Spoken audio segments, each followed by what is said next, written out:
शेती माझी प्रयोगशाळा या यूट्यूब चॅनलमध्ये मी आपलं स्वागत करतो. या चॅनलवर आपण नवीन असाल तर या चॅनलला सबस्क्राईब करा. या चॅनलचे नवनवीन व्हिडिओ पाहण्यासाठी बेल आयकॉन नक्की दाबा. आपणास व्हिडिओ आवडल्यास लाईक आणि शेअर अवश्य करा. नमस्कार, मी डॉक्टर मच्छिंद्र बांगर. महाराष्ट्रातील आणि देशातील हवामान परिस्थिती संदर्भात ताजा अंदाज देणारी.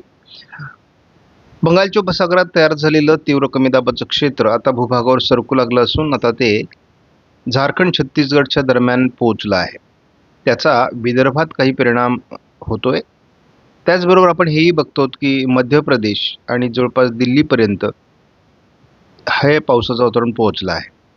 पश्चिमी शाखा कमजोर असल्यामुळे घाट माथ्यावर किंवा कोकणात अतिशय हलक्या सरी होत आहेत, फार प्रभाव नाही. महाराष्ट्रातील पावसाची परिस्थिती बघता आता केवळ 87% पावसाचं प्रमाण झालेलं आहे आणि हे तसं चिंताजनक आहे. यामध्ये वाढ होईल तो भाग वेगळा, एकदम असमान वितरण आहे. हिंगोली आणि नंदुरबार हे 2 जिल्हे असे आहेत ज्या ठिकाणी अतिशय मोठी घट आहे, म्हणजे दुष्काळी परिस्थिती आहे असं ज्याला आपण म्हणू शकतो. तर त्या पाठोपाठ गडचिरोलीमध्ये, चंद्रपूरमध्ये किंवा इकडे बीड, जालना, लातूर, धाराशिव आणि सोलापूरमध्ये देखील मोठ्या प्रमाणात पावसाची घट आहे आणि त्यामुळे हा विभाग देखील दुष्काळाच्या छायेखाली आहे. वाशिम किंवा इतर जे जिल्हे आहेत विदर्भामधील याही ठिकाणी 40% घट आहे. त्यामुळे धुळ्यामध्ये देखील 30-32% घट आहे. तर आपण जर केवळ कोकण किनारपट्टीचे काही जिल्हे सोडले आणि घाटमाथ्यावरील जिल्ह्यांचा पश्चिम भाग सोडला तर महाराष्ट्रात फार समाधानकारक परिस्थिती सध्या नाही. दुष्काळाची तीव्रता सर्वाधिक विदर्भ आणि मराठवाड्यामध्ये आहे. मध्य महाराष्ट्रात किंवा पर्जन्यछायेच्या प्रदेशातही त्याचा फटका बसला आहे. देशातील स्थितीचा देखील आपण अंदाज घेत असतो आणि यामध्ये आपल्याला स्पष्टपणे जाणवतं की जवळपास 24% घट, म्हणजे आता देशामध्ये 76% पावसाची नोंद आहे. यामध्ये पावसाचं प्रमाण वाढलं तर हे प्रमाण सुधारेल, अन्यथा यामध्ये घट वाढत जाईल आणि एल निनोमुळे पडणारा दुष्काळ हा स्पष्ट जाणवू लागला आहे. कोणत्याही राज्यांमध्ये फार समाधानकारक अशा प्रकारची पावसाची परिस्थिती नाही. या ठिकाणी आपण 15 तारखेच्या अंदाजाविषयी बोलतोय. कोकण किनारपट्टीला काही ठिकाणी पाऊस झालेला आहे आणि इतरत्र अतिशय तुरळक अशा प्रकारचा पाऊस आपल्याला अनुभवायला मिळाला आहे. महाराष्ट्रात पाऊस झाला आहे, परंतु अतिशय विरळ स्वरूपामध्ये आणि सामान्य अशा स्वरूपाचा तो पाऊस आहे. त्याचं प्रमाण अतिशय कमी आहे. केवळ ओरिसामध्ये पावसाचं प्रमाण अधिक होतं, म्हणजे गुजरात, महाराष्ट्र आणि काही इतर राज्यात हलक्या फुलक्या स्वरूपाचा पाऊस झालेला आहे. आज 17 तारखेला भारतीय हवामान खात्याकडून विदर्भ, मराठवाडा आणि मध्य महाराष्ट्र, उत्तर महाराष्ट्र आणि पश्चिम महाराष्ट्रात पावसाचा अंदाज देण्यात आला आहे, जो कालपर्यंत दिलेला नव्हता. अजूनही आपल्याला दिसतंय की तामिळनाडूमध्ये उष्णतेची लाट कायम आहे. पूर्वेकडील राज्यांमध्ये पाऊस वाढतोय. एक कमी दाबाचं क्षेत्र पुढे सरकतंय आणि या तीव्र कमी दाबाच्या क्षेत्रामुळे हे पावसाचं प्रमाण वाढतंय. मराठवाडा आणि विदर्भामध्ये 18 तारखेला पावसाची शक्यता भारतीय हवामान खात्याने व्यक्त केली आहे. 19 तारखेला विदर्भात केवळ येलो अलर्ट देण्यात आला आहे. मात्र उत्तर पूर्व भारताच्या उत्तरेला ऑरेंज अलर्ट देण्यात आलेला आहे, म्हणजे त्या भागात पाऊस अधिक होईल असं भारतीय हवामान खात्याचं मत आहे. तीच परिस्थिती जवळपास मध्य प्रदेशपर्यंत 20 तारखेला दिसते. 21 तारखेपासून हे पावसाळी वातावरण उत्तरेला सरकून जाईल. दक्षिणेला फारसं पावसाळी वातावरण असणार नाही, पश्चिमेलाही फारसं पावसाळी वातावरण असणार नाही. याचाच अर्थ फारसं समाधानकारक वातावरण जुलैमध्ये नाही असा भारतीय हवामान खात्याचा अंदाज आहे. तीच परिस्थिती आपण 22 तारखेलाही बघतो. मुळातच भारतीय हवामान खात्याचा अंदाज हा GFS मॉडेलवर आधारित असतो, हे आपण लक्षात घ्या. आपण बघतो की सी सरफेस टेम्परेचर ही सातत्याने यामध्ये वाढ होते. या माध्यमातून पॅसिफिक महासागराचं पूर्वेकडील तापमान वाढत असून त्याच्यावर एलिनोचा प्रभाव आपल्याला या ठिकाणी स्पष्ट जाणवतोय आणि अनेक वर्षापासून आपल्याला या बाबी जाणवत आहेत. त्याच पद्धतीने हिंदी महासागराचं तापमान जर पूर्वेकडून वाढलं तर आपल्याला त्या ठिकाणी वीक आयोडी बघायला मिळतो, तर जर पश्चिमेकडून वाढलं तर स्ट्रॉंग आयोडी बघायला मिळतो. त्या पद्धतीचं अंदाजे आपण बघणार आहोत. आपण काही बाबी या ठिकाणी समजून घेतल्या तर आपल्याला हिंदी महासागरामध्ये जे तापमान मोजलं जातं त्याला आयोडी हा घटक महत्त्वाचा आहे. तर पॅसिफिक महासागरातील तापमानाला, सरफेस तापमानाला आपण निनो हा घटक महत्त्वाचा आहे. सध्या आपण जर 12 जुलैचं नोंद बघितली तर 0.6 हे तापमान दाखवण्यात आलेलं आहे आणि आयोडी सध्या न्यूट्रल कंडिशनकडे आहे, तर तो शक्यतो पॉझिटिव्ह साईडला झुकेल अशा प्रकारचा कयास आहे. ज्याला आपण एलिनो, सुपर एलिनोची मोठी चर्चा बघतो, तर हे तापमान देखील 12 जुलैला जे काही रीडिंग मिळालेलं आहे त्यानुसार 1.47 पर्यंत पोहोचलेलं आहे आणि तीव्र किंवा स्ट्रॉंग एलिनोकडे आपण आता झुकलो आहोत. त्याचे परिणाम जग बघतंय, त्याचे परिणाम भारतावर देखील झाले आहेत. सध्या आपण जर हिमालयातील परिस्थिती बघितली तर ज्या ठिकाणी सातत्याने बर्फाचं आच्छादन असायचं त्या ठिकाणी वाढत्या जागतिक तापमानामुळे बर्फ वितळतंय आणि त्यामुळे बर्फाचं आच्छादन या ठिकाणी कमी होतंय. हे भविष्यातील जलवायू संकट ज्याला आपण म्हणतो हे मोठ्या प्रमाणात वाढण्याचे संकेत आहेत. GFS मॉडेलचा आपण झटपट अंदाज बघूयात. थोडं विदर्भाच्या पूर्व भागामध्ये, कोकणामध्ये आणि मराठवाड्याच्या मध्य भागात थोडं किरकोळ पावसाळी परिस्थिती दाखवली जाते. फारसं प्रभावी वातावरण नाही. विदर्भाच्या पूर्व भागात पावसाचं प्रमाण वाढू शकतं. मात्र महाराष्ट्रात GFS मॉडेलने फारसं पावसाळी वातावरण दाखवलेलं नाही. कोकणामध्ये आणि पूर्व विदर्भामध्ये थोडं प्रमाण हे 22 तारखेला असण्याची शक्यता आहे. 22 तारखेपर्यंत किंवा 23 तारखेलाही थोडं वातावरण दाखवलं जातं आहे. महाराष्ट्रामध्ये ढगाळ परिस्थिती 24 तारखेला वाढू शकते असा अंदाज देण्यात आला आहे. महाराष्ट्रामध्ये विदर्भात थोडं पावसाळी वातावरण आणि दक्षिण कोकणात पावसाळी वातावरण 25ला दाखवण्यात आलं आहे. मात्र फारसं पावसाळी वातावरण GFS मॉडेलने दाखवलेलं नाही. मात्र 25 तारखेनंतर GFS मॉडेलच्या अंदाजानुसार पाऊसमानात सुधारणा दाखवण्यात आली आहे. आज विदर्भ आणि कोकण पावसाळी प्रमाण वाढू शकतं. मराठवाड्यातही काही ठिकाणी आणि पश्चिम महाराष्ट्रातही पावसाची शक्यता आहे. यामध्ये सोलापूर, बीड, अहिल्यानगर पूर्व, छत्रपती संभाजीनगर, जालना, नांदेड, परभणीमध्ये, त्याचबरोबर यवतमाळ, चंद्रपूर, गडचिरोली या भागामध्ये देखील किंवा नागपूर, भंडारा, गोंदियामध्ये पावसाळी प्रमाण वाढू शकतं आणि कोकण किनारपट्टीसहित घाटमाथ्यावरील पश्चिमी भागात जिल्ह्यांच्या पावसाचं प्रमाण आहे. यामध्ये नाशिक, अहिल्यानगर, पुणे, सातारा आणि कोल्हापूर या जिल्ह्याच्या पश्चिमी भागामध्ये पावसाचं प्रमाण वाढण्याचा अंदाज आहे. 18 तारखेला थोडं मराठवाडा, पूर्व विदर्भ आणि कोकण असंच पावसाळी वातावरण आहे. 19 तारखेलाही पूर्व विदर्भ आणि कोकण असं पावसाळी वातावरण आहे. महाराष्ट्रात उर्वरित भागात स्थानिक वातावरण असेल.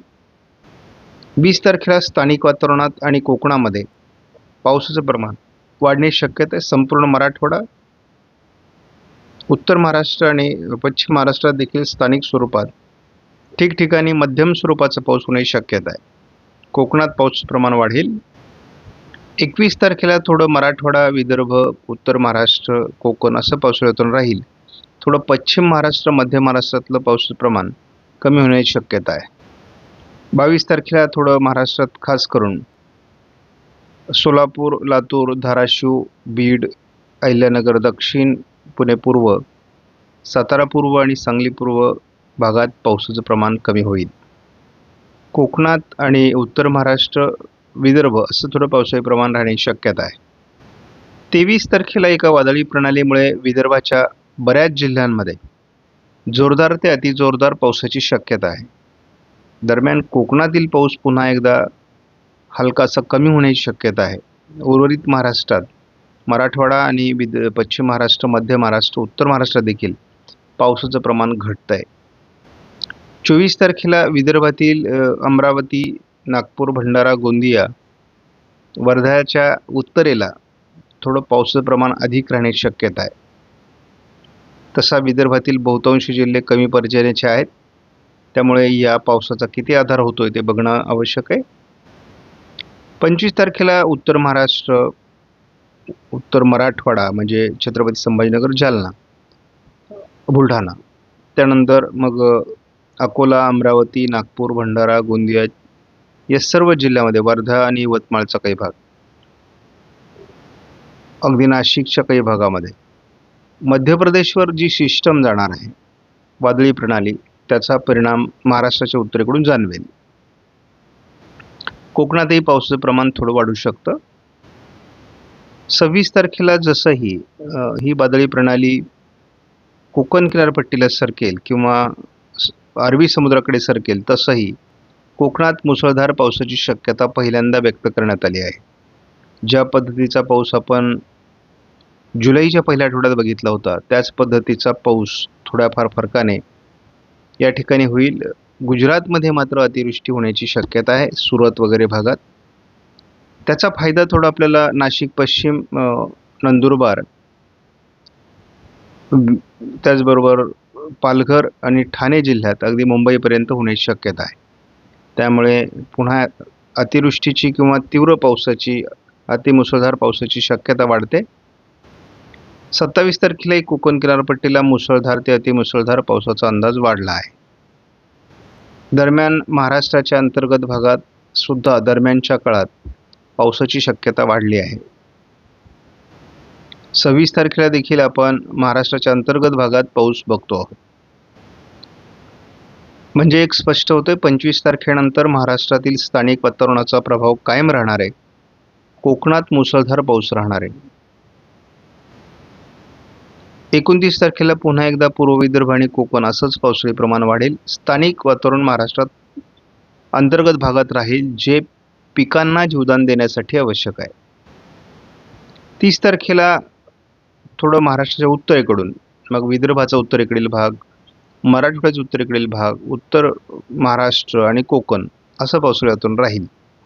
थोडं मराठवाड्याचा दक्षिणी भाग, पश्चिम महाराष्ट्र आणि मध्य महाराष्ट्रात पाऊस कमी राहील. आपला अंदाज शेवटापर्यंत पोहोचला आहे जुलैच्या. कोकणामध्ये जुलै सातत्याने हलक्या ते मध्यम काही मुसळधार पावसाची शक्यता वाढते. स्थानिक स्वरूपात सुद्धा वातावरण महाराष्ट्रात राहील. त्यामुळे जुलै उरलेला कालावधी पावसाळी राहण्याची शक्यता आहे. जेव्हा आपण एकत्रित अंदाज पुढील उरलेल्या जुलैचा बघतो, तेव्हा मात्र आपल्याला स्पष्टपणे या ठिकाणी काही संकेत आलेले आहेत. महाराष्ट्राचा थोडा भाग, अमरावतीपर्यंतचा, या ठिकाणी थोडं प्रमाण जास्त राहील पावसाचं. त्यानंतर कोकण किनारपट्टीला देखील पावसाचं प्रमाण दरम्यानच्या काळात अधिक राहण्याची शक्यता आहे. थोडं उत्तर मराठवाडा आणि म्हणजे याच्यामध्ये छत्रपती संभाजीनगर, जालना आणि उत्तर महाराष्ट्र यामध्येही पावसाचं प्रमाण वाढण्याची शक्यता आहे. शिवाय एक समाधानाची बाब म्हणजे या काळात पश्चिम महाराष्ट्रात देखील आणि मराठवाड्याच्या दक्षिणी भागात, मध्य महाराष्ट्रातही पावसाची चांगली नोंद होणार आहे. त्यामुळे हा उरलेला कालावधी महाराष्ट्रासाठी समाधानकारक आहे. या ठिकाणी देखील आपण संपूर्ण जुलैचा उरलेला कालावधी 31 तारखेपर्यंत जर बघितला, तर थोडं विदर्भ आणि उत्तर महाराष्ट्र, कोकण असं पावसाळी वातावरण हे प्रभावी राहण्याची शक्यता आहे.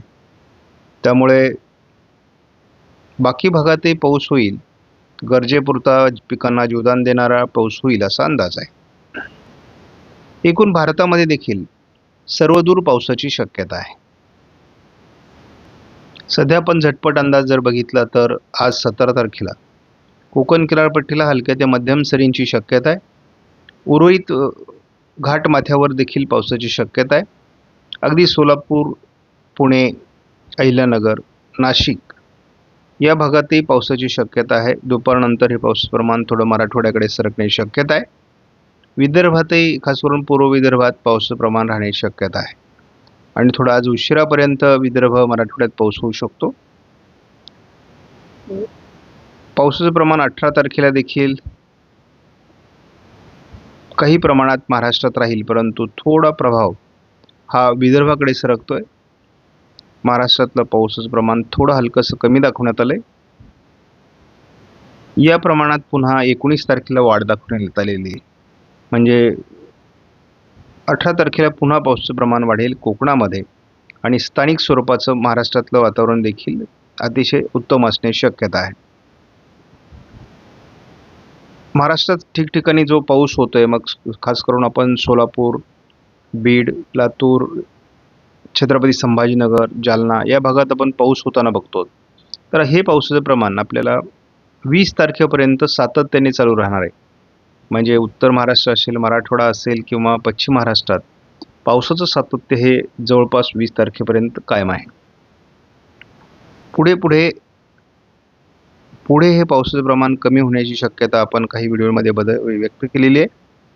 मराठवाड्याच्या थोडं हे वातावरण उत्तरेला सरकणार आहे. म्हणजे थोडं उत्तर मराठवाडा, विदर्भ, थोडंफार उत्तर महाराष्ट्र असं सरकण्याची शक्यता आहे. कोकणात मात्र हलक्या ते मध्यम सरींची शक्यता आहे. म्हणजे थोडक्यात मध्य महाराष्ट्र, पश्चिम महाराष्ट्रातील पाऊस 21 तारखेनंतर कमी होईल आणि तो थोडा उत्तरेला सरकण्याची शक्यता आहे. तसंही पावसाचं प्रमाण विदर्भाकडे सरकणार आहे. त्यामुळे महाराष्ट्रात पावसाचं प्रमाण कमी होईल आणि वाऱ्याचा वेग पुन्हा वाढण्याची शक्यता आहे.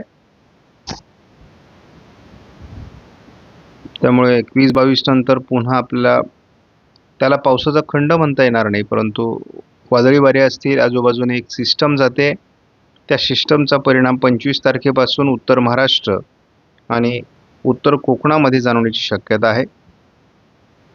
26 तारखेला आपण बघतो ही सिस्टम सुरतच्या दरम्यान अरबी समुद्रात सरकल्यामुळे कोकण किनारपट्टीत मुसळधार पावसाचा प्राथमिक अंदाज आलाय. ह्याच दरम्यानच्या काळात महाराष्ट्रात सुद्धा अंतर्गत भागात सुद्धा मध्यम स्वरूपाचा पाऊस होण्याची शक्यता अगदी विदर्भ, मराठवाडा या ठिकाणी असेल, परंतु ती भाग बदलत असणार आहे, सर्वदूर असणार नाही. म्हणजे आपण जर जुलैचा उरलेला काळ बघितला तर स्थानिक स्वरूपाचं वातावरण सातत्याने बनणार आहे. म्हणजे आपल्याला असं दिसते की यापूर्वी 28 तारखेनंतर हे वातावरण दाखवलं जात होतं. आता मात्र 25-26 तारखेपासूनच पुन्हा स्थानिक वातावरणाची वाढ होईल. म्हणजे केवळ 21, 22, 23 आणि 24 हे 3-4 दिवस पावसाचं प्रमाण स्थानिक स्वरूपात कमी होईल आणि त्यानंतर ते पुन्हा एकदा पश्चिम महाराष्ट्रासहित वाढेल, अशा प्रकारचा अंदाज आहे. आपण 28 तारखेलाही बघतो स्थानिक स्वरूपाचं वातावरण महाराष्ट्रात राहील, परंतु ज्या भागात हा पाऊस पडेल त्या ठिकाणची परिस्थिती किंवा सुधारण्याची शक्यता आहे. 29 तारखेला देखील स्थानिक स्वरूपाचं अतिशय चांगलं वातावरण आपल्याला बघायला मिळणार आहे. अगदी पश्चिम महाराष्ट्रापासून उत्तर महाराष्ट्रापर्यंत कोकणात देखील फार मोठे पाऊस जरी झाले नाही तर हलके ते मध्यम स्वरूपाचे पाऊस आपल्याला पुढे सातत्याने बघायला मिळतील. तीच परिस्थिती आपल्याला 30 तारखेला आहे, परंतु पश्चिम महाराष्ट्रातला पाऊस 30 तारखेला थोडा कमी होतोय. स्थानिक स्वरूपाचं वातावरण 31 तारखेपर्यंत राहणार आहे. त्यामुळे एकूणच फार मोठे पाऊस नाही, केवळ कोकणामध्ये 25, 26, 27ला थोडा पाऊस दाखवला जातोय, उत्तर महाराष्ट्रामध्ये आणि थोडे पूर्व विदर्भात पाऊस होऊ शकतात. या पलीकडे जुलैमध्ये फार मोठे पाऊस नाहीत, परंतु स्थानिक वातावरण सातत्याने असल्यामुळे ठिकठिकाणी जे काही पिकं पेरलेली आहेत त्यामध्ये सावली राहणार आहे, फार कडक ऊन राहणार नाही आणि पर्यायाने वाऱ्याचा वेग थोडा कमी राहील आणि स्थानिक वातावरणाचा पाऊस होत राहणार आहे. आपणास व्हिडिओमधील माहिती महत्त्वपूर्ण वाटल्यास लाईक करा, शेअर करा, चॅनलला सबस्क्राईब करा. धन्यवाद. जय हिंद, जय महाराष्ट्र, जय बळीराजा.